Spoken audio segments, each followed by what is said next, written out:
Office Hours, I'm David Meltzer with Bucky and Leah.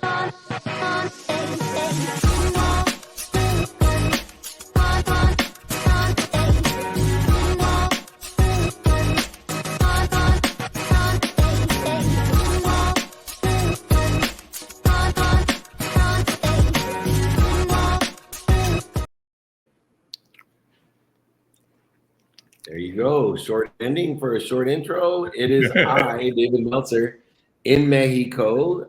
We're always, Bucky and I, around the world. I think he was in Bali last time. I was at home, and we're just blessed. Bucky O'Neill here with the human experience. And you and I had a great media day at SoFi Stadium. And one of the deeper conversations about a differentiator in the human experience versus spirituality or the infinite experience. And so many people have so much difficulty with that reconciliation. They're stuck because of it. They feel lost because of it. Their pain is greater than their purpose because of it.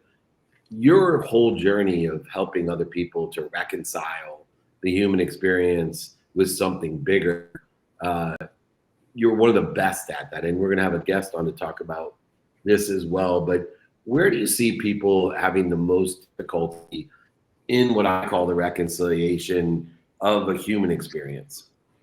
I think the biggest challenge is that people still believe that their life experience is who they are solely.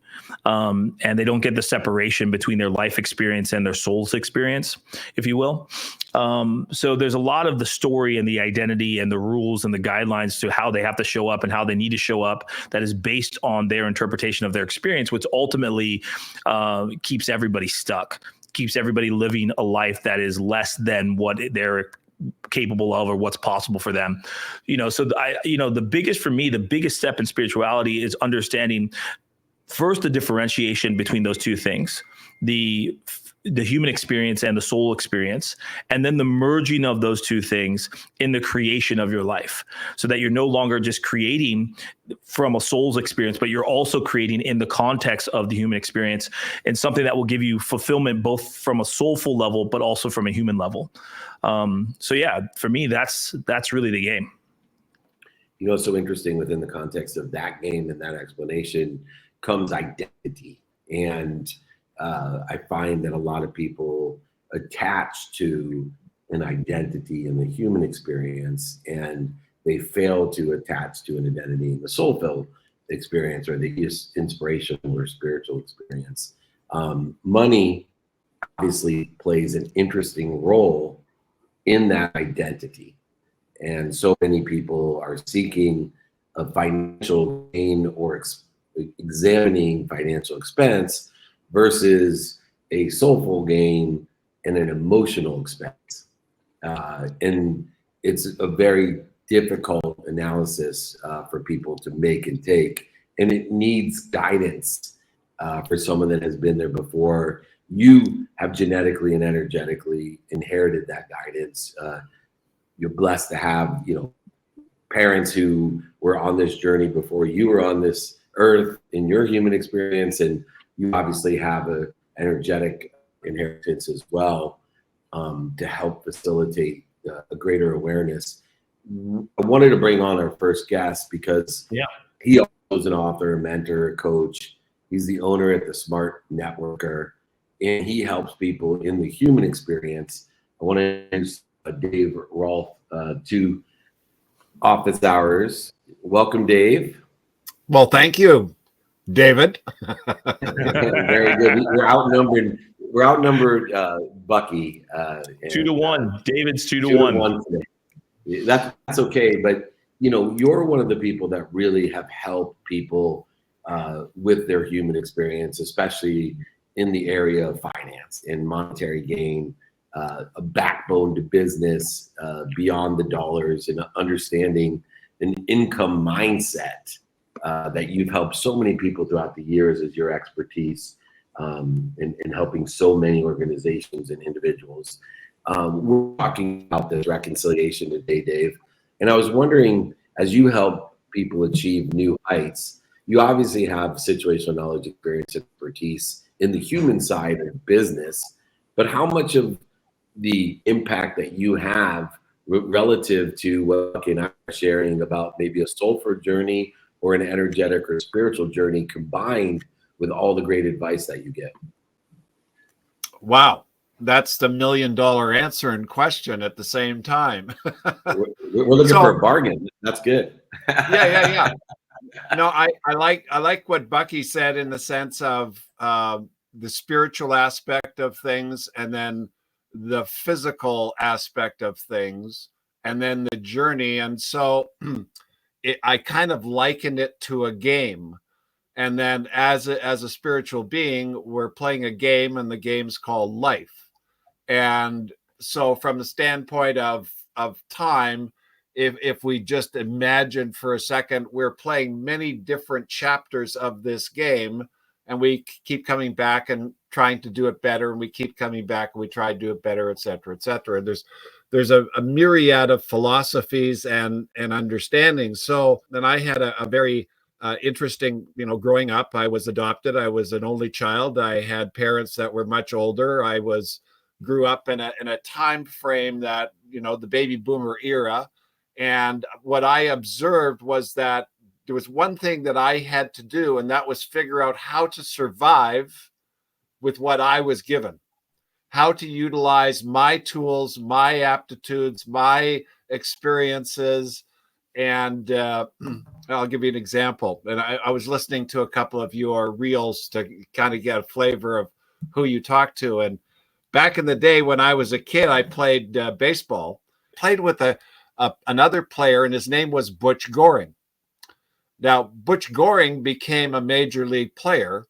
And I'd get up to the batter's box, and I was a tall, lanky kid, and the ball would come by me at 90 miles an hour, and I would blah! I'd freak out because it was like I didn't have the aptitude to play that game, but Butch had the aptitude. So his desire and direction and drive and commitment was totally driven by something within Butch that caused him to take advantage. And then the good coaches who saw what was going on could then direct him in the right direction. Well, that took me a number of years to get to. So I saw things, I liked things, but I realized that, if you don't have those green pieces of paper, it's pretty hard to pay the rent. It's pretty hard to pay. I've been dead broke on the streets of Los Angeles with 2 kids and having to deal with that experience. And so I wanted to find what I was good at. And what I became good at was communicating with other people, and then realizing that my success came about by helping them become successful. And it's one of the neat things about my profession, and it's network marketing, is that's the benefit of this business is you only become successful if other people are helped, or they do well, or you help them do well. And this is one of those issues. So I hope I answered that question. Yeah, that's great, Dave. I love the story, and I love, one of the things that really stuck out to me when I read your profile was just the story within the story. And, you just shared a little bit of it. But I want to jump into the coaching and the mentorship piece, Okay. because I know that's a big part of the work that you've done and historically how you've impacted people's lives. I think in everybody's human experience, there comes a point where they realize their level of expertise and how important it is for them to lead others. What's your take on what separates you as a mentor, as a coach? I think the key to that answer is a word called the truth. Now, what happened in this industry, and what I observed from the time it started back in my first experience was in the 70s, and it went through the 80s and 90s, and it was a personality-driven business where the person on the stage who had the biggest personality attracted the biggest audience, and whatever came out of that person's mouth became the quote-unquote truth to them and to their audience. And what I experienced in that was that the smaller guy, the new person, the independent, the guy that's trying to figure out what to do, was having a hard time being that other person and wasn't getting the truth about what you really need to focus on and do to get the results that you're after. So a lot of people try to copy other successful people and fail miserably because they think that they got to do it their way. Whereas what I came to understand and realize through experience and education was I got to understand what you can do. And then I've got to teach you how it works. And then we've got to look at the activities that are related to get the job done and then focus on doing those activities. And it's kind of like, you know, you got a bunch of bricks in your backyard and you want to move them to the front yard. Well, you do it one brick at a time. And the same thing with the business. It's like you don't start at the top, you start at the bottom and you work your way up to the top. But if you don't know the road or you don't have a map, it's very difficult. And what the challenge with our industry has always been is a lack of understanding and a lack of education. What happened back in the day is that we were at a big event and the people were walking across the stage and they were saying, I did this and I reached this level and I reached this level, but they were in my organization and I knew what results they were getting. And what they were saying on stage was BS. It wasn't the truth because they were enamored with other people's success, wanted to emulate those people. So therefore, they said, well, I'm successful. I'm at this rank. When in reality, they were at the rank, but they weren't producing what was required. And that's what the problem was. So that's what the first book came, Vested Interest, which was really the truth about how this business works. And then later on, after the internet came out and social media and all that hype that keeps on going, was that people lost the ability to communicate. I'll stop there. So good. And there's another lack that I find in all MLMs and multi-level marketing networking businesses, and it leads to blame, shame, and justification. There's not one MLM that doesn't have thousands of people blaming, shaming, and justifying why they weren't successful when other people are successful with the same tools, and it's called lack of commitment. And I like multi-level marketing, especially for young entrepreneurs or people that are looking for a fresh start, that are living on the street with 2 kids, because it is a proven system that through commitment can create unlimited success financially. Yeah. And you don't have to know what Dave knows. You don't have to know what Bucky knows or David knows. You don't have to do it our way. But there's one common denominator. You cannot have a lack of commitment. You have to be those people that are successful in every network marketing business are committed 7 days a week to asking for business in their own way with their own personality. How much of what you do to help people achieve new heights, to turn their ruins into results, to go beyond their imagination, knowing that they'll never overachieve their own imagination. How do you help with that one thing that most people lack, which is commitment? You know, this boils down to a very simple principle. It's understanding what they're capable of accomplishing and then learning the activities and developing the skills. And our business is fundamentally based on communication. Prior to what you said, David, there, I was talking about, I'd taken off 20 years, wrote the book, you know, did other things, other enterprises, and I came back.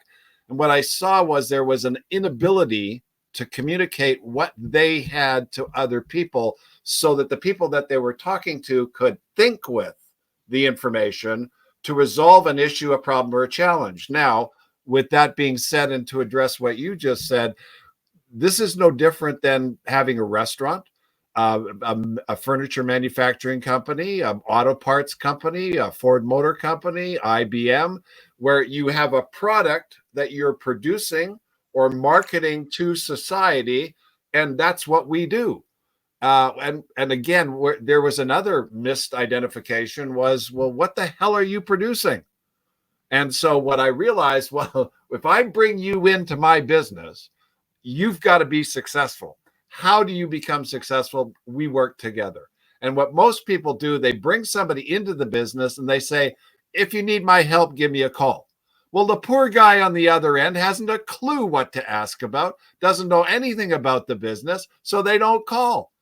I mean, I would do events in stadiums with 8, 10, 12, 15,000 people. At the end, I'd say, here's my phone number. If you want help, give me a call. And I wouldn't get calls. And I said, wow, why aren't people calling me? Because they didn't know how to call me. They didn't know what to ask. They didn't know, thought I was too busy, all of those kind of things. So I think that's one of the biggest fundamental challenges with our industry, is that people are moving too fast, too quickly, don't provide the education. There's no support, and they're hoping that the people make it, and therefore most people die. Dave Rolfe is a testament to elevating others to elevate himself. In a great business model of communication, an author, a mentor, a coach, owner at the Smart Network. Reach out if you want to reach higher heights, if you want to turn your ruins into results and go beyond your own imagination, your own self-image. Dave Rolfe has been doing it for years. He did it for himself. He's done it for thousands of people. The fastest and easiest way to get to where you want to be, find someone that's already there and ask them for help, because Dave is absolutely available to help you. Go ahead, reach out to Dave Rolfe _ the Smart Networker. Dave, come back and join us, my friend. Keep up the great work. We look forward to seeing you over at SoFi. Bucky and I would love to do some content with you at the stadium. Yeah. And the website to reach me is besmarterwithdave.com. And that's it. I tell people that all the time, bro. So absolutely. besmarterwithdave.com. There's no better way to be smarter than Dave. Yeah. I agree 100%. Appreciate you. Thanks for having me on. It's been great. We'll see you soon. See you, Dave. See you soon. Thanks, Dave. Keep up the good work. Love it. Awesome. Be smarter with Dave. Be smarter with Dave. I can't agree more. That's amazing.